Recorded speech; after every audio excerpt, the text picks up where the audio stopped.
ang Espiritu Santo maoy tigtudlo nato mahitungod sa mga pulong sa Ginoo.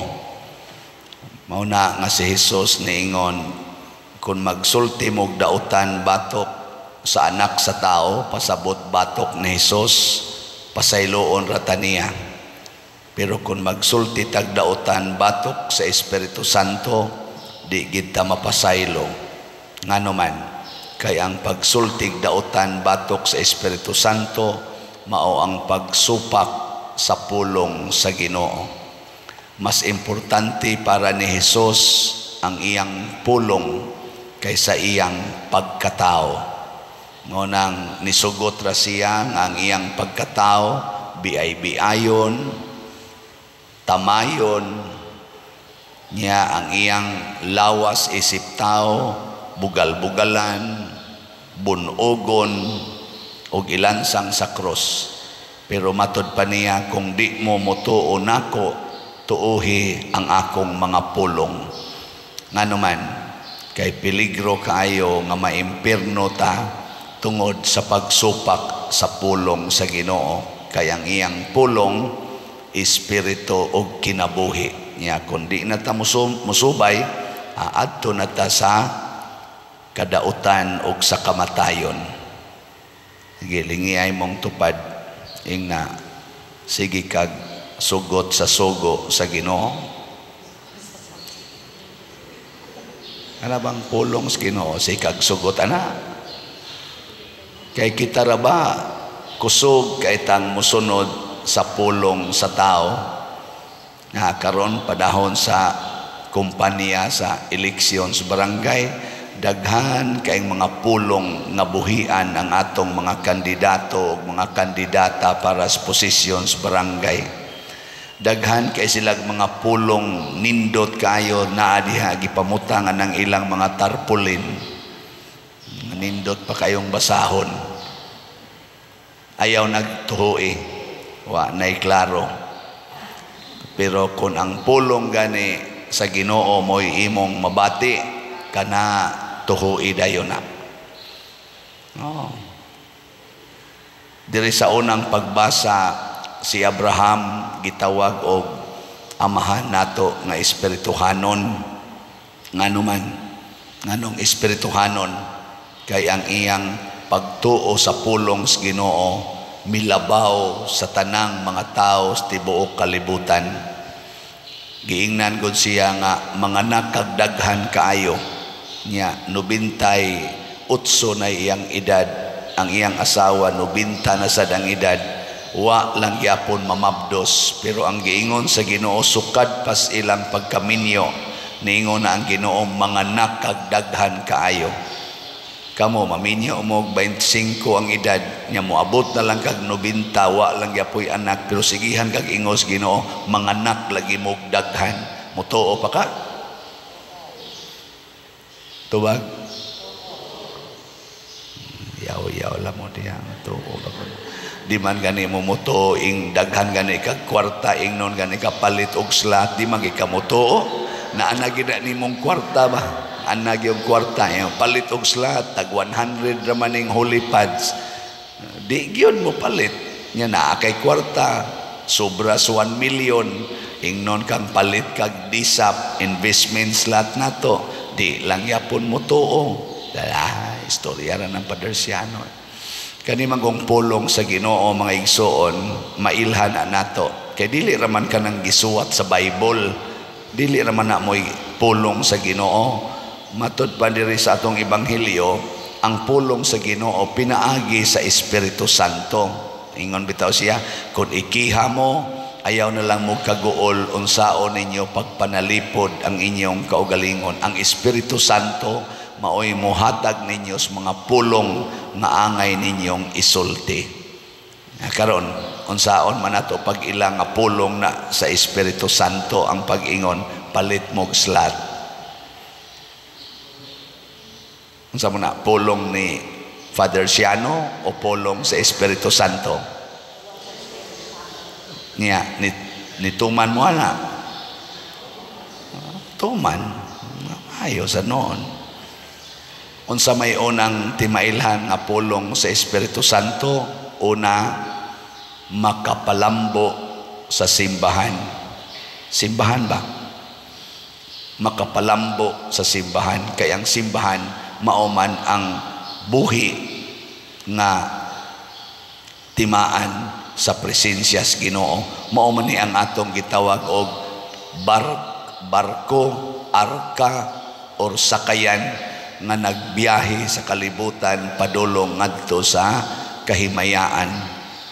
Ug makapalambo gani sa simbahan ang pulong bisag diin pa na gikan kana iyanas Ginoo. Niya kining atong holy pads, holiness, peace, and sa to divine salvation, para man ni sa national retreat sa mga pari karong November 7 to 9. Makapalambo man ang retreat sa pari? Makapalambo ba na sa simbahan o dili?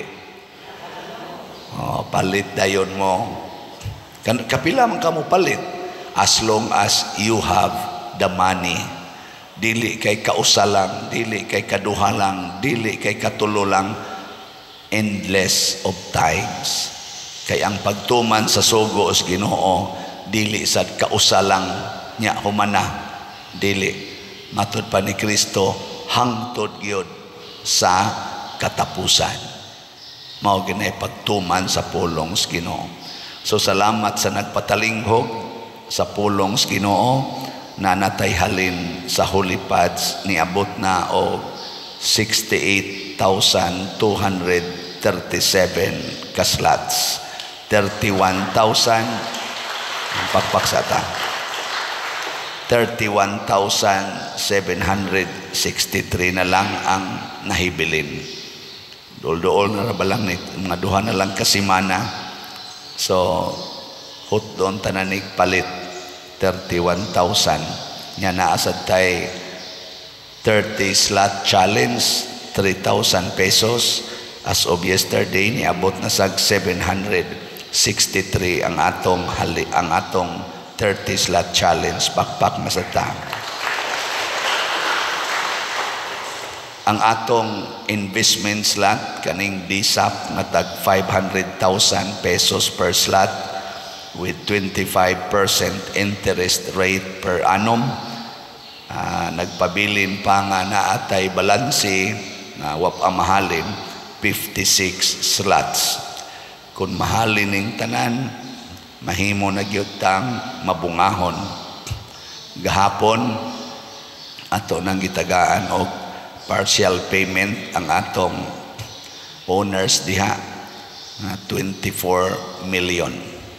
Pakpaka na to, nakaparsyal na to. So ang kuwang mga 40 plus na lang, mga 46. Nakabot ka to nga. So unsa man mo invest pa mo di na. Naapay 56 slots, tag 500,000 pesos per slot. Na iniingon ako, Father, pwede og 5 gives. Mura mo sa noong kanabang RTW ba yung 5 gives lang nang kuan kanang akong DSAP. Nako, pwede kayo. Siya unya og 10 gives. Nako, pwede gyapon kayo. Sige lang, i-arrange lang na nato. Kay pareha ra og mag-deposito kas bangko. Primero imong ihog 50,000. Nya sunod i-time deposit ba? Sunod 100,000. Sunod 200,000. Anam-anam lang ba? Hangtod ang inikwenta, pila may imong time deposit, 500,000. Oh, okay na kayo. Di ba? Na nagluya mo diya. Oh, na siya. Oh, ato nang paspasan kay makahimo ta diha og katong kulumbari, daghan na kay taog ibaligya. Dili na ingon nga ng kuan donations, kung dili mapuslano na sa simbahan, mapuslanon sa namalit. Bisad kining atong investment slots kaning disap, mapuslanon man gid sa simbahan, mapuslanon sa namalit. Pulong na sa Ginoo. Tanawa unsay gibuhat sa kalibutan nga daghan kayong nisunod. Pulong sa kalibutan, pamasin mo sa latire, pusta mo sa swertres, pusta mo aning loto kay masulbad inyong problema. Pagkadaghas maglinya ngadto sa palitanan ana mga ticket sa latire, mamasin. Ang pulong sa Ginoo tinuod, si Abraham milaom niini ug nahimo gid siyang amahan sa daghang mga nasod, the 12 nations or tribes of Israel. Natuman gyud kita sa dinhi sa atong pagsigig higugmaay, nilambo ang atong simbahan, ang ato sang community life nilambo. Kay matuman gid na matud pas tubag nato sa salmo, may magitong pagkakanta sa atong salmista si Sister Arlene. Unsa to'y tubag nato?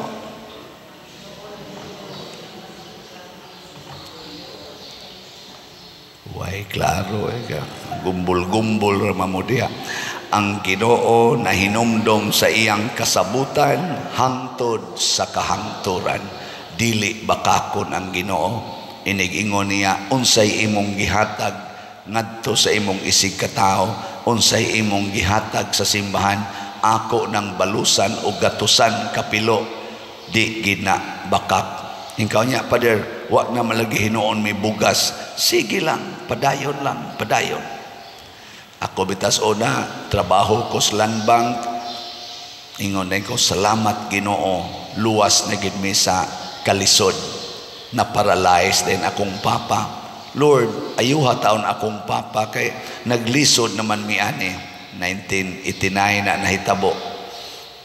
Pagka 1990, nabungkag akong balay sa bagyong Ruping. Lord, unsa man imong gisulti? Ingon ka imong tabangan ang magbinuotan, imong tabangan ang tao nga nag-alagad nimo, nganong gasunod-sunod naman hinuon ning kadaot. Pagka 1992, paralyzed na sad akong maguwang, nahug sa among pantawan, nabali ang spinal. Ingon ako, Lord, di naman ni madaoy.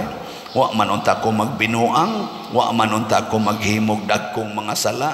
Ano'y ginagmay noon? Wa man gani ko magtukhang-tukhang ani akong uyab. Gatinarong manggani ko ani. Na anon dihay gasigig puyo-puyo, na anon dihay gasigig tinukhangay. Nindot nung kay mga balay, may noon kay pagkabutang. Ako noon, wa na, bungkag pang balay. Paralyzed pang duha ka ko. Nakaingon ko, di man tingali ni tinuod, pero pagpamalandong na ako, naingon ko, Lord, imo magining pagbuot, nya ni saad magyug ka nga ang nag-alagad nimo, dili gyud maulawan, padayon kong mualagad, na gipun ano na ako akong pangalagad, imbis na to, choir coordinator ko sa Parokyas Guadalupe. Nahimo na hinoon kong president sa Legion of Mary Curia. Nahimo pa kong kaning auditor sa Paris Pastoral Council. Ako na hinoon mao'y tighatag, usakos tighatag o mga seminars sa Basic Bible Seminar. Ngadtos mga kapilya, manghatag na kong recollection. Napuna na noon ba? Resulta na pari yun.